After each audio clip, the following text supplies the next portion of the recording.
أعوذ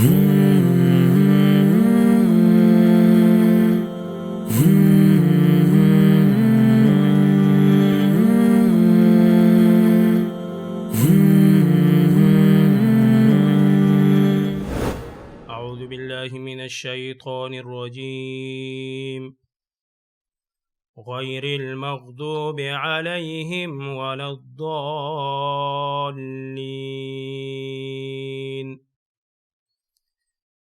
مخکې درس کې محترمو د منعم علیهم تفسیر شو چې هغه صحابه کرام او د انبیاو ډله ده.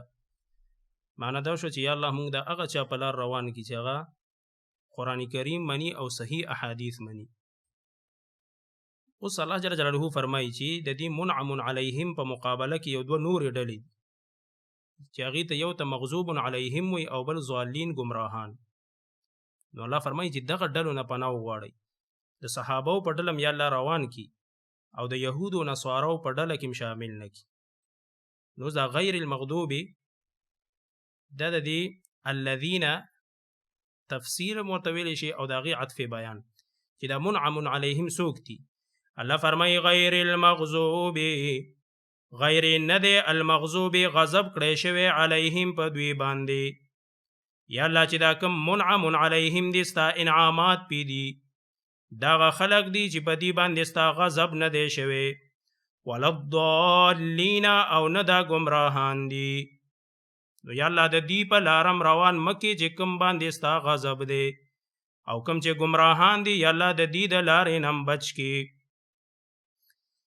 د ټولو مفسرینو دلته دا اتفاق دی چې مغضوب علیهم نه مراد یهود دي. ځکه دا محترمو هغه قوم دی چې دا سره د علم نه ګمراه شوي. یهودیانو سره علم وو، د نبی علیه الصلاة والسلام په باره کې تورات کې ځای په ځای پیشنګویانې وي، خو دی د علم سره ګمراه شو. او نصارا چې کوم نو دا د جاهلانو، د نبی علیه السلام وخت کې دا جاهلانو، هغه وخت کې جاهلو خپل وخت کې، خو چې کله د نبی صلی الله علیه وسلم بعثت شو، هغه پیغمبر شو، قرآن راغو، نو اوس دیم جاهلان نه دي، ځکه دی ته قرآن راغلی، اوس دام علما شو. نو مغضوب علیهم کې اوس د نصارام داخل دي، ځکه چې دی د قرآن د نزول نه مخکې جاهلانو، خو چې قرآن نازل شو په هغه وخت کې دی هم بیا علما شو، پوه شو چې دا نبی علیه السلام اخیری نبی دی، خو بیا هم نه منلو. خو مغضوب علیهم مصداق اول نمبر هغه یهود دي او ضالین د نصارا دي، ځکه دا یو سره د علم نه ګمراه شوي دي او دا بل د جهالت د وجې نه ګمراه شوي دي. نو الله جل جلاله فرمایي چې د دې دوو ډلو نه پناه وغواړئ چې الله هم چېرته په دې کې داخل نه کړي چې یهود دي او بل نصارا دي. او دغه وجه ده د یهودو د ګمراهۍ چې هغې په سیده لاره باندې ولې نه تله، ځکه چې دا علم ورسره و او د هغې باوجود به آیتونو کې تحریف کول او حیلې به یې کولې. عزیر علیه السلام یې د الله سره شریک کړو او خپل مولیانو او پیرانو ته د حلالو د حرامو اجازه ورکړې وه چې بس تاسو څه وایي دا به صحیح. نو دې وجې نه دا ګمراهان شو. د نصارو غټه غلطي دا وه چې دا د عیسی علیه السلام په شان کې ډېره زیاته غلو کړې وه، هغه ته به ابن الله ویلو او ثالث ثلاثتین به ورته ویلو چې دا معاذ الله د دریو خدایانو نه یو دا دی. او دا محترمو که وګورو زمونږ په دې امت کې دا جهالت راغلی دی چې علما مونږ د امامت درجې نه مخکې کړي دي د پیغمبرۍ درجې ته، او پیغمبران هم بعضې هغه د الوهیت درجې ته رسولي دي. خلک ځي د نبي صلی الله علیه وسلم نه مددونه غواړي او د نیکانو خلکو نه مددونه غواړي چې دا سوچه شرک دی. مخکینی قومونه هم په دې تباه شو او د اوسنیم په دې باندې تباه شو. نو حاصل دا شو چې یا الله موږ د صحابو په لاره روان کړي چې دا صراط مستقیم ده، او د یهود او نصارو د لارې نه وساتي چې دا د ګمراهانو لار ده. آمین. محترمو دلته د دې صورت په آخر کې ویل دا سنت دي. صحابه کرامو نه هم ثابت دي او نبی صلی الله علیه وسلم ډېر تاکید او فضیلت فرمایلی. دی وجه نه امام او مقتدي دواړو دپاره په جهري منځونو کې په اوچت اواز باندې آمین ویل دا سنت دي او سری کې په مزه ویل. دې کې تاسو ګورئ محترمو صحیح البخاري امام بخاری رحمه الله دا باب لګولې دی، باب جهر الامام بالتامین.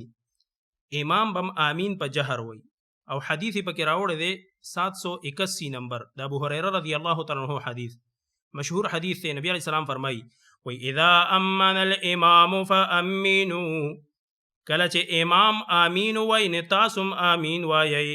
فإنه من وافق تأمينه تأمين الملائكة د چا امین چې د ملائکو د امین سره برابر شو نو غفر له ما تقدم من ذنبه د دبا مخکنی ټول گناهونه معاف کړلی شي. څومره عظیم فضیلت دی محترمو چې انسان امین وی، امام هم وی او د مقتدیان هم وی، او د الله خوښه ده چې کله د ملائکو امین سره الله ولا برابر کی، خو که برابر شو نو ستا مخکنی گناهونه به الله معاف کی. نو ګوره د دینه امام بخاری رحمه الله دا استدلال کوي چې امام بم امین پتیزه وي، ځکه اذا امن الامام، اوس چې په مزه وي نو موږ ته به څه پته لګي چې امام امین ویلو که نه، او موږ به څنګه معلومو چې موږ د هغه پسې امین وایو یا هغه سره ووایو. نو دا چې کله پتیزه وي نو موږ ته به پته ولګي نو موږ به هغه سره وایو. دغه رنګ محترم ورپسې بل حدیث 782 نمبر صحیح بخاری کې هغې باندې امام بخاری رحمه الله باب لګوي، باب جهر المأموم بالتامین، مقتدی به د امین په جهر باندې وي.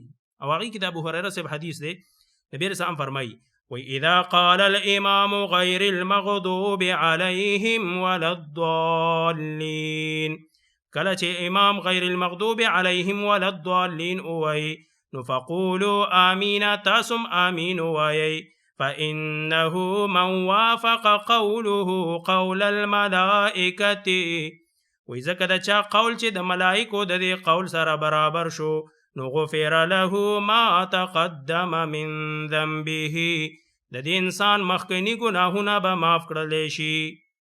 ګوره دغه حدیث کې وی چې امام ووایي نو فقولوا آمین، تاسم ووایي. نو ګوره دا د مقتدیانو تم دا حکم دی چې تاسو به هم آمین پتیزه وایي، ځکه قولوا آمین تاسو وایي منه پتیزه وایي، ځکه امام پتیزه ویلو نو تاسو هم پتیزه وایي. سنن ابن ماجه کې دا حدیث ته 853 نمبر، صحیح سنن ابو داود کې 934 او مصنف د عبدالرزاق دویم جلد 97 نمبر صفحه کې دا روایت موجود دي. دی وجنه محترمو احناف او علماو کې دا علامه عبدالحی لکنوی رحمه الله ډیر ښکلی عالم دی او ډیر حق پرست انسانو، هغه فرمایي په دې موطا امام محمد باندې هغه یو حاشیه لیکلې ده، په دې بحث امین کې هغه اوږد بحث کړی دی، بیا اخر کې فیصله کوي وی الحق والانصاف ان الجهر بالتامین قوی من حيث الدلیل، انصاف او د حق خبره ده چې دا جهر په امین په جهر باندې ویل وی دا قوی دی د دلیل په اعتبار سره. نو ګره دا علما احناف هم دا په دې باندې اقرار کوي چې دا په جهر امین ویل دا قوی دی د دلیل په لحاظ سره، نو لہذا په دې باندې عمل کولو سره نبی صلی الله علیه وسلم په هم خوشحالیږي، او دا یو مړه سنت دی محترم چې دی وخت کې ژوندې کی نو د سلو شهدا او اجر په الله جل جلاله ورکوي. بل يهود په دې غوسه کیږي محترم، صحیح حدیث کې دی چې يهود په دوه سيزونو باندې ډیر حسد کوي، یو په سلام اچولو باندې او بل په دې امین ویلو باندې. نو چې سلو امین وینو بیا خو يهوديان په حسد نه کوي، دا چې تیز وینو دی باندې يهود له غوسه ورځي، ځکه دی کې دغه بدی بیان شوی دی چې غیر المغضوب علیهم ولا الضالین، یلا په دې مغضوب علیهم په لارم روان نه کی چې د يهود دي، نو هغه په دې خفش او چې ته په امین وینو نورم غوسه شي، نو چې ښکارا امین وې دا يهوديان په غوسه کیږي، مؤمنان په دې نه غوسه کیږي. که مؤمن په امین په تیز ویلو غوسه کیږي معلومیږي دا چې دا صحیح مؤمن نه دی، دغه د يهودو مرض موجود دی. امین محترم درې څلور معنی لري، یو معنی ده کذالک فلیکن، داسې دی اوشي دا کم سوال چې موږ د الله نه وکړو الله دې داسې وکړي. دویمه معنی ده لا تخیب رجاءنا، یا الله زمونږ نامراده مکي. او دریمه معنی ده اللهم استجب لنا، یا الله زمونږ د سوال قبول کړي کم چې مخکې مونږ وکړو. نو امین کې دا مدم کولی شي، امین هم ویلی شي او امین لنډم ویلی شي، قصر او مد دواړه د په لغاتو کې راغلي دي. سبحانك اللهم وبحمدك اشهد ان لا اله الا انت استغفرك واتوب اليك.